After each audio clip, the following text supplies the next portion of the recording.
दोस्तों आज के इस वीडियो में हम बात करेंगे प्रधानमंत्री किसान सम्मान निधि योजना का लाभ लेने के लिए आपको कैसे ऑनलाइन आवेदन करना है। साल 2024 का बिल्कुल लेटेस्ट प्रोसेस आपको बताएंगे, जिसमें हर एक जानकारी को मैं आपको स्टेप बाय स्टेप बताऊंगा कि कैसे फॉर्म को भरना है, कहाँ कौन से जानकारी भरनी है, कौन से डॉक्यूमेंट आपको अपलोड करने होंगे, जिससे आपको कहीं भी कोई परेशानी नहीं होगी इस योजना का लाभ लेने में और आप आसानी से इस योजना का बेनिफिट भी ले सकते हैं।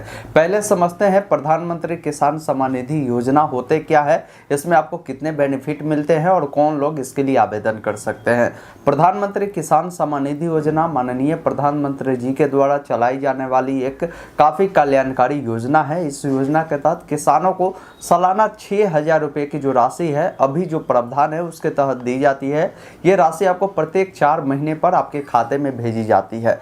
इसके लिए आवेदन करने के लिए आपकी जो उम्र है कम से कम जो है 21 वर्ष होना चाहिए और आवेदक जो है किसान होना चाहिए, आपके नाम से ज़मीन होना चाहिए, आपके पिताजी के भी नाम से है, फिर भी आप इसके लिए आवेदन कर सकते हैं। तो पूरी जानकारी अब अपने स्क्रीन पर चलते हैं और दिखाते हैं कि कैसे आप इसके लिए ऑनलाइन आवेदन कर सकते हैं। पीएम किसान सम्मान निधि योजना का लाभ लेने के लिए सबसे पहले आपको अपने मोबाइल या लैपटॉप में जो भी ब्राउजर है उसे ओपन करना है। गूगल में टाइप करना है पीएम किसान लिखकर सर्च करना है। आपके सामने pmkisan.gov.in का ऑफिशियल वेबसाइट मिलेगा। इस वेबसाइट को आपको ओपन करना है। आपके सामने ये पॉपअप आएगा, इसको सिंपली क्लोज करेंगे और इसका लिंक 2 जगह पर आपको देखने को मिलेगा। सबसे पहले ऊपर में ही मिलेगा न्यू फार्मर रजिस्ट्रेशन का, आप यहाँ भी क्लिक कर सकते हैं, या नीचे आएंगे फार्मर कॉर्नर वाले सेक्शन में भी आपको मिलेगा न्यू फार्मर रजिस्ट्रेशन। आप दोनों में से किसी भी एक लिंक पर क्लिक करेंगे, आपके सामने सेम फॉर्म खुलेगा। यहाँ पर रजिस्ट्रेशन करने का 2 प्रक्रिया होता है। एक रूरल फार्मर रजिस्ट्रेशन, इसका मतलब ये है कि जो लोग ग्रामीण क्षेत्र के किसान हैं आप अपना रजिस्ट्रेशन इस ऑप्शन पर क्लिक कर सकते हैं। दूसरा ऑप्शन है अर्बन फार्मर रजिस्ट्रेशन, इसका मतलब ये है कि जो लोग शहरी क्षेत्र के किसान हैं वो अपना रजिस्ट्रेशन इस वाले ऑप्शन पर क्लिक कर सकते हैं। बाकी ग्रामीण क्षेत्र के हम किसान है तो हम इस ऑप्शन को टिक किए हैं, आप अपने अकॉर्डिंग देख लीजिएगा। अब यहाँ पर आपको बोला गया कि आप अपना आधार नंबर फिल करिए। जिनका भी रजिस्ट्रेशन कर रहे हैं उनका आधार नंबर फिल करना है। यहाँ पर मोबाइल नंबर मांगा गया है। अब मोबाइल नंबर यहाँ पर कौन डालना है, तो जो नंबर आपके पास अवेलेबल है वो नंबर आप दे सकते हैं। आधार से जुड़ा मोबाइल नंबर क्या ज़रूरी है यहाँ पर देना, तो वो ज़रूरी नहीं है, लेकिन इन बातों को ध्यान रखिएगा। अभी जो नंबर देंगे उस पर भी एक OTP जाएगा और एक OTP आपके जो आधार से जो नंबर लिंक है उस पर भी जाएगा।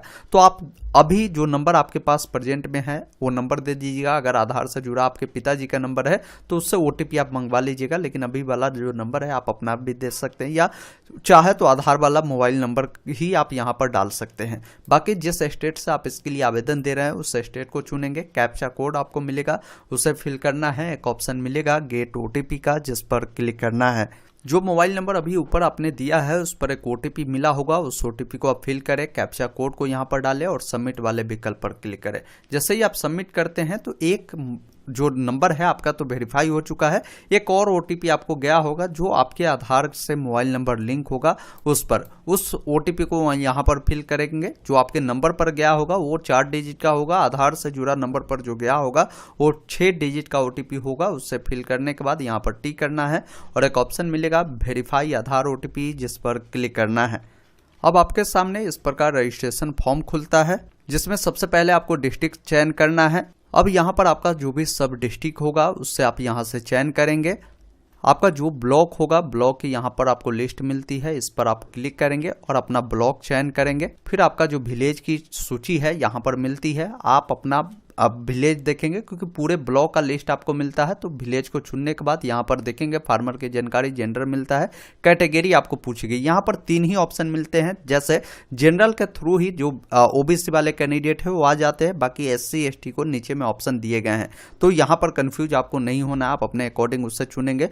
फार्मर की टाइप बताना है, जैसे बहुत सारे फार्मर जो होते हैं उनका जमीन 1 से 2 हेक्टेयर ही होता है तो वो स्मॉल फार्मर के थ्रू आते हैं। अगर आपको इससे अधिक है तो आप अदर चुने, लेकिन बेटर यही है कि आप स्मॉल फार्मर ही चुने। बाकी यहाँ पर ID जो सेलेक्ट है वो आधार है। अब यहाँ पर आपको नीचे देखेंगे ये जानकारी फिल रहेगा, जो आपने रजिस्ट्रेशन करते वक्त आधार की डिटेल दिया वो देखने को मिलेगा। आधार के अकॉर्डिंग ही ये सब जानकारी आपको देखने को मिलता है। अब आप नीचे आएंगे यहाँ पर सबसे महत्वपूर्ण जानकारी पूछी जाती है लैंड रजिस्ट्रेशन आईडी। अगर आप चाहते हैं अपना लैंड रजिस्ट्रेशन आईडी निकालना तो वो कैसे निकाल सकते हैं, आइए उसकी जानकारी बताते हैं। इसके लिए सबसे पहले आपको अपने मोबाइल या लैपटॉप में गूगल ओपन करना है। गूगल में टाइप करना है बिहार भूमि। जैसे ही आप इतना लिखेंगे आपके सामने बिहार भूमि का ऑफिशियल वेबसाइट आएगा। अगर आप अदर स्टेट से है तो आप अपना अदर स्टेट का नाम लिखकर अपना जो भूमि का ऑफिशियल वेबसाइट है उस वेबसाइट पर आप चले जाएंगे। यहाँ पर आने के बाद एक ऑप्शन मिलेगा आपको भू लगान का, जिस पर आपको क्लिक करना है। अब यहाँ पर देखिए एक ऑप्शन मिलता है ऑनलाइन भुगतान करें, जिस पर आपको क्लिक करना है। ओके वाले विकल्प पर क्लिक करना है। इसके लिए आपको पोर्टल पर लॉगिन करना होता है। एक ऑप्शन मिलता है यहाँ पर सिटीजन का, जिस पर क्लिक कर अपना मोबाइल नंबर कैप्चा को डालकर साइन इन करेंगे। अगर आपने इस पर रजिस्ट्रेशन नहीं किया तो रजिस्ट्रेशन कर आप लॉगिन करेंगे। लॉगिन होते ही यहाँ पर लॉगआउट का ऑप्शन मिलेगा, मतलब लॉगिन हो चुके। फिर आपको ऑनलाइन लगान भुगतान करें, जिस पर आपको क्लिक करना है। और यहीं पर देखिए एक ऑप्शन मिलता है भाग वर्तमान और पृष्ठ संख्या देखिए, जिस पर आपको क्लिक करना है। यहाँ पर आपको अपना जिला का नाम बताना है, जिस जिला में आपकी जमीन होगी। आपको अंचल अपना सेलेक्ट करना है, जिस अंचल में आपकी जमीन है। प्रोसीड पे क्लिक करेंगे। मौजा आप यहां से चयन करेंगे। उसके बाद यहां पर देखिए कई सारे ऑप्शन मिलते हैं खोजने का। भाग वर्तमान, रैयत का नाम यानी जिनके नाम से जमीन है उनके नाम से खोज सकते हैं, खाता नंबर से खोज सकते हैं, प्लॉट नंबर से खोज सकते हैं, पृष्ठ संख्या से खोज सकते हैं। तो बेटर यही है कि जो किसान का नाम है उस नाम से खोजे, उनका नाम डाले, कैप्चा कोड को डाले, सर्च पर क्लिक करें। उसके बाद नीचे में देखेंगे इस प्रकार डिटेल आपको आता है भाग वर्तमान, पृष्ठ संख्या। और यहीं पर देखेंगे एक ऑप्शन आपको मिलेगा जमाबंदी संख्या। यही जमाबंदी संख्या आपका लैंड रजिस्ट्रेशन आईडी होता है। इसकी पूरी डिटेल एक बार आप यहां पर देखे वाले विकल्प पर क्लिक कर देख लीजिएगा।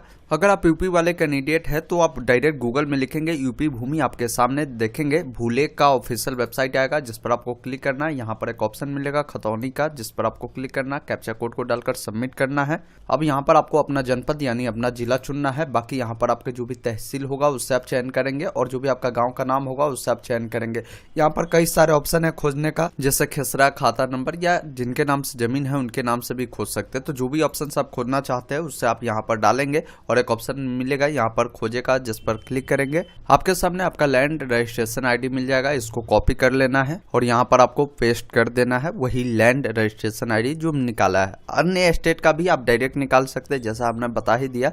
आपका जो भी राशन कार्ड नंबर होगा उससे फिल करना है। आपसे बोला गया है कि प्रधानमंत्री मानधन योजना जो होते हैं इसका अगर आपको लाभ चाहिए तो यहाँ पर यस नो में जानकारी को फिल करेंगे। इसमें होता यह है कि आपके पर महीना जो है कुछ पैसा आपके खाते से कटती है, तो आप अगर करेंगे तो ठीक है, नहीं तो नो करें। यहाँ पर ओनरशिप लैंड होल्डिंग की डिटेल बतानी है। यहाँ पर दो ऑप्शन है, पहला सिंगल, दूसरा ज्वाइंट। अब देखिए सिंगल किनको करना है, ज्वाइंट किनको करना है। जैसे ज्वाइंट का मतलब ये है कि आपके परिवार में जो जमीन है आपके पिताजी के नाम से हो सकते हैं। आपके पिताजी के 3-4 लड़के हो सकते हैं, सभी अभी ज्वाइंट फैमिली में ही है, लेकिन जमीन आपके नाम से नहीं है। तो वैसे स्थिति में आप यहाँ पर ज्वाइंट वाला जो है ऑप्शन आप चुनेंगे। सिंगल किनको चुनना है, तो सिंगल उनको चुनना है जिनके नाम से खुद का जमीन है, मतलब जिनके नाम से अप्लाई कर रहे हैं उन्हीं के नाम से जमीन है, तब आपको यहाँ पर सिंगल चुनना है।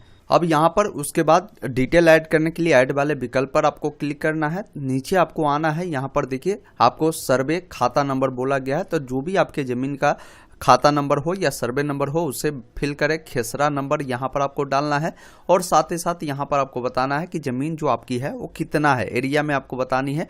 और ये जो ज़मीन जिनकी डिटेल आप दे रहे हैं इसका जो ट्रांसफ़र स्टेटस है वो क्या है। जैसे बताया गया कि 1 फरवरी 2019 से अगर पहले आपने इस ज़मीन को अपने नाम से करवाया था तो आप यहाँ पर उस ऑप्शन को चुनें, या इसके बाद आपकी ज़मीन आपके नाम से हुए हैं तो आप आफ्टर 1 फरवरी 2019 को चुनेंगे। अब यहाँ पर देखिए ट्रांसफ़र में डिटेल आपको 4-5 ऑप्शन मिलते हैं।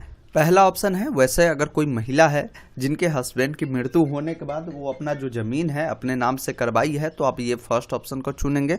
दूसरा ऑप्शन है अगर किन्हीं का पिताजी की मृत्यु हो चुकी है फिर वो ज़मीन आपके नाम से हो चुके हैं, तो डेट ऑफ फादर को भी आप चुन सकते हैं। किसी को विरासत में ज़मीन मिला है तो आप विरासत को चुन सकते हैं। अगर आपने ज़मीन को खुद ही बाई किया है, खरीदा है, तो यहाँ पर परचेज ऑफ लैंड को आप चुन सकते हैं। गिफ्ट में मिला है तो ये चुन सकते हो। तो आप अपने अकॉर्डिंग जानकारी को यहाँ से चयन करेंगे। उसके बाद यहाँ पर देखिए आपको एक्चुअल डेट बतानी है कि ये जो ज़मीन है कब आपके नाम से हुए हैं, वो डेट आप यहाँ पर बता सकते हैं।